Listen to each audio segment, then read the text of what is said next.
ವೀಕ್ಷಕರೇ, ಖಾಸಗಿ ಆಸ್ಪತ್ರೆಯಲ್ಲಿ ಜಾಂಡಿಸ್ಗೆ ಚಿಕಿತ್ಸೆಯನ್ನು ಪಡೆದಿದ್ದ ನಟ ಸಂತೋಷ್ ಬಾಲರಾಜ್ ಅವರು ಇವತ್ತು ವಿಧಿವಶರಾಗಿದ್ದು, ನಟ ಸಂತೋಷ್ ಬಾಲರಾಜ್ ಅವರ ಲಿವರ್ ಎಷ್ಟರ ಮಟ್ಟಿಗೆ ಹದಗೆಟ್ಟಿತ್ತು ಅಂದ್ರೆ ಸಾವಿನ ಕೊನೆಯ ದಿನಗಳಲ್ಲೂ ತನ್ನ ಕುಟುಂಬಸ್ಥರನ್ನ ನೋಡದೆ ಕೋಮಾಗೆ ತಲುಪಿ ನಮ್ಮೆಲ್ಲರನ್ನ ಕೂಡ ಅಗಲುವಂತಹ ಪರಿಸ್ಥಿತಿ ಸಂತೋಷ್ ಬಾಲರಾಜ್ ಅವರಿಗೆ ಎದುರಾಗಿತ್ತು.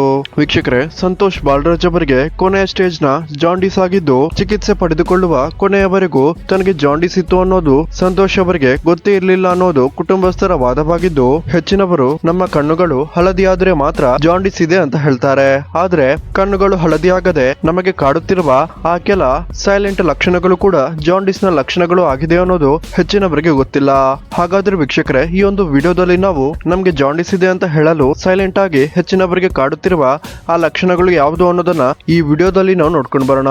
ಅದಕ್ಕಿಂತ ಮುಂಚೆ ವೀಕ್ಷಕರೇ, ಈ ವಿಡಿಯೋ ಇಷ್ಟ ಆದಲ್ಲಿ ದಯವಿಟ್ಟು ಈ ವಿಡಿಯೋನ ಲೈಕ್ ಮಾಡಿ ಮತ್ತು ಆದಷ್ಟು ನಿಮ್ಮ ಫ್ಯಾಮಿಲಿ ಮೆಂಬರ್ಸ್ಗೆ ಶೇರ್ ಮಾಡಿ. ವೀಕ್ಷಕರೇ, ನಮ್ಗೆ ಸೈಲೆಂಟ್ ಆಗಿ ಕಾಡುವ ಜಾಂಡಿಸ್ ನ ಮೊಟ್ಟ ಮೊದಲ ಲಕ್ಷಣ ಏನಪ್ಪಾ ಅಂದ್ರೆ ಅದು ಹೊಟ್ಟೆ ನೋವು ಅಂತಾನೆ ಹೇಳ್ಬಹುದಾಗಿದೆ. ಅದರಲ್ಲೂ ಮಹಿಳೆಯರನ್ನ ಬಿಟ್ಟು ಪುರುಷರು ಈ ಒಂದು ಲಕ್ಷಣಗಳನ್ನ ಯಾವತ್ತೂ ಕೂಡ ಇಗ್ನೋರ್ ಮಾಡಬಾರ್ದು. ಪದೇ ಪದೇ ನಿಮ್ಮನ್ನ ಹೊಟ್ಟೆ ನೋವು ಕಾಡ್ತಿದ್ರೆ ಬಿಲ್ರುಬಿನ್ ಅಂಶವನ್ನ ಟೆಸ್ಟ್ ಮಾಡೋದು ಒಳ್ಳೇದು. ಜಾಂಡಿಸ್ ನ ಮತ್ತೊಂದು ಸೈಲೆಂಟ್ ಲಕ್ಷಣ ಏನಪ್ಪಾ ಅಂದ್ರೆ ಅದು ನಮ್ಮ ಮೂತ್ರ ಕಪ್ಪು ಬಣ್ಣಕ್ಕೆ ತಿರುಗುವುದು. ಒಂದು ವೇಳೆ ಮೂತ್ರ ವಿಸರ್ಜನೆಯ ಸಮಯದಲ್ಲಿ ನಮ್ಮ ಯೂರಿನ್ ಕಪ್ಪು ಬಣ್ಣಕ್ಕೆ ತಿರುಗಿದ್ರೆ ಇದು 90% ಜಾಂಡಿಸ್ ನ ಲಕ್ಷಣ ಅಂತಾನೆ ಹೇಳ್ಬಹುದು. ಹಾಗೇನೆ ವೀಕ್ಷಕರೇ, ಜಾಂಡಿಸ್ ನ ಮತ್ತೊಂದು ಸೈಲೆಂಟ್ ಲಕ್ಷಣ ಏನಪ್ಪಾ ಅಂದ್ರೆ ಅದು ನಮ್ಮ ಕಣ್ಣಿನ ಜೊತೆಗೆ ನಮ್ಮ ಚರ್ಮ, ಪಾದಗಳು ಮತ್ತು ಕೈ ಕೂಡ ಹಳದಿ ಬಣ್ಣಕ್ಕೆ ತಿರುಗುವುದು. ಯಾವಾಗ ನಮ್ಮ ಸ್ಕಿನ್ ಹಳದಿ ಬಣ್ಣಕ್ಕೆ ಟರ್ನ್ ಆಗುತ್ತೆ, ಇದು 100% ಜಾಂಡಿಸ್ ಅಥವಾ ಲಿವರ್ ಕಾಯಿಲೆಯ ಲಕ್ಷಣ ಅಂತಾನೆ ಹೇಳ್ಬಹುದಾಗಿದೆ. ಹಾಗೇನೆ ವೀಕ್ಷಕರೇ, ಜಾಂಡಿಸ್ ನ ಮತ್ತೊಂದು ಸೈಲೆಂಟ್ ಲಕ್ಷಣ ಏನಪ್ಪಾ ಅಂದ್ರೆ ಅದು ಚರ್ಮದ ತುರಿಕೆ ಅಂತಾನೆ ಹೇಳ್ಬಹುದಾಗಿದೆ.